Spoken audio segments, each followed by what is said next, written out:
Hi friends, ఈరోజు మనము సత్యసాయి జిల్లాలోని అమరాపురం మండలంలో నుండి హేమావతి గ్రామంలో వెలసిన మహాదేవుని ఆలయానికి రావడం జరిగిందండి. ఈ ఆలయం చాలా అద్భుతమండి. చాలా అంటే చాలా అద్భుతంగా ఉంది. ఇది మనకు ముందుగా దర్శనమిచ్చే ధ్వజస్తంభం అండి. తర్వాత అటువైపు పార్కు, తర్వాత ఇది కాంపౌండ్ గోడ అండి. ఈ విధంగా మనము ఎంట్రీ ఇలా ఉంటుందండి. ఈ సైడ్ కూడా పార్కేనండి. ఇప్పుడు మనము లోపలికి ప్రవేశించే ముఖద్వారం యొక్క గోపురం అండి. చిన్న గోపురము. గోపురాలు అయితే పెద్దగా కట్టడం లేదు ఇక్కడ, కానీ కొన్ని అక్కడక్కడ శిల్పాలు కొన్ని డ్యామేజ్ కావడం జరిగిందండి. ఈ విధంగా మనము తోరణం ఉంది. ఆ తోరణం లోపల సైడ్ అండి ఇది. ఈ విధంగా మనము ఆలయంలోకి ప్రాంగణంలోకి ప్రవేశించగానే ఇది గర్భగుడి అండి. ఈ విధంగా మనం లోపలికి వెళ్ళగానే ఈ గర్భగుడికి కుడివైపున, అంటే మనం వెళ్ళే దానికి కుడివైపున విఘ్నేశ్వరుడు ప్రతిష్ఠించడం జరిగింది. ఈ ప్రాంగణంలోనే ఆ ప్రాంగణానికి లోపల ఒక చిన్న ఆలయంగా నిర్మించి అందులో విఘ్నేశ్వరుని, గజపతిని, గణాధిపతిని,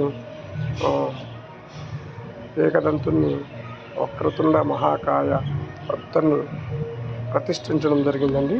ఇవి చూడండి. ఈ విధంగా మొదట మనము ఇలా వినాయకుడిని, విఘ్నేశ్వరుని దర్శించుకుంటాము. మొదటగా ఈ విఘ్నేశ్వరుని ఇలా దర్శించుకుంటామండి మనము. ఓం నమో విఘ్నేశ్వరాయ నమః, ఓం నమో విఘ్నేశ్వరాయ నమః. ఈ విధంగా దర్శించుకున్న తర్వాత ఇలా కొద్దిగా రైట్ సైడ్ తిరుగుతానే ఈ ద్వారానికి ఎదురుగా మెయిన్ టెంపుల్ యొక్క ద్వారం ఉందండి. ఈ ద్వారంలో మొదటగా పైన ఇక్కడ లక్ష్మీదేవిని ప్రతిష్ఠించారు.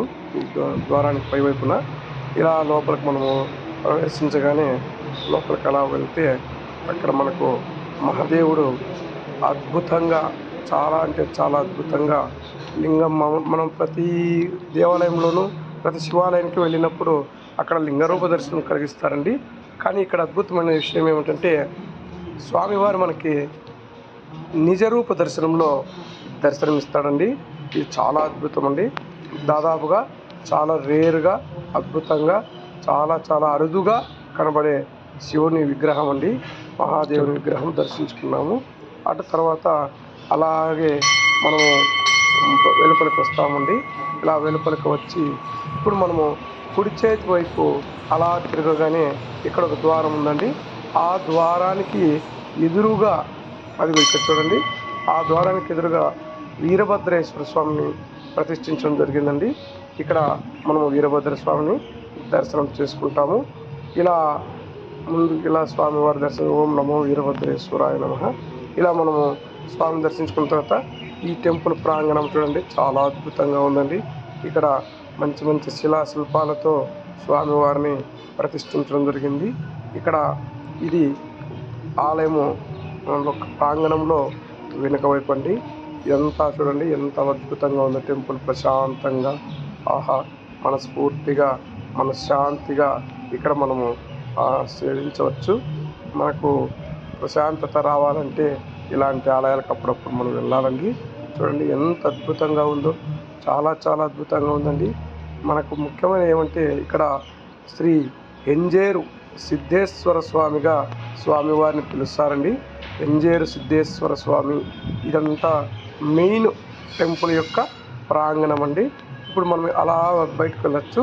తర్వాత స్వామివారు అక్కడ మనకి చివరిగా స్వామివారిని అలా దర్శించుకొని, స్వామివారిని దర్శించుకొని అలా మనము వెలుపలికి వస్తామండి. వారిని దర్శించుకున్న తర్వాత అలా మనం ముందుకు వెళ్తూ ఉంటే అక్కడ కనిపిస్తుందండి. ఆ ద్వారం వెనక వెళ్తే వెనక ఒక టెంపుల్ వస్తుందండి. అక్కడ మొదటి నందీశ్వరుడు మనకు దర్శనమిస్తున్నాడు. ఆ తర్వాత నందీశ్వరుని ఎదురుగా స్వామివారి ద్వారం ఈ విధంగా ద్వారం ఉందండి. అక్కడ ఒక పెద్ద టెంపుల్ అండి ఇది. అక్కడ అదే ప్రాంగణంలోనే వెనక వైపు ఉన్న ఒక శివుని ఆలయం అండి. ఇక్కడ శివుని, మహాదేవుని దొడ్డేశ్వర అని పిలుస్తారండి. ఇక్కడ అద్భుతమైన శివలింగంలో స్వామివారి దర్శనం ఇస్తారండి. చాలా బాగా అద్భుతంగా ఉందండి శివలింగము. పెద్దగా చాలా బాగుందండి. హర హర మహాదేవ శంభో శంకర. ఓం నమ శివాయ, ఓం నమ శివాయ, ఓం నమ శివాయ. ఈ విధంగా ఇలాంటి టెంపులే ఇంకొకటి కూడా బయట చాలా అద్భుతంగా ఉందండి. మనకు స్వామివారిని ప్రశాంతంగా, హ్యాపీగా, సంతోషంగా స్వామివారిని దర్శించుకోవాలి అనే టెంపుల్ ఏదైనా ఉంది అంటే అది హేమావతి అని నేను మనస్ఫూర్తిగా కోరుకుంటున్నా.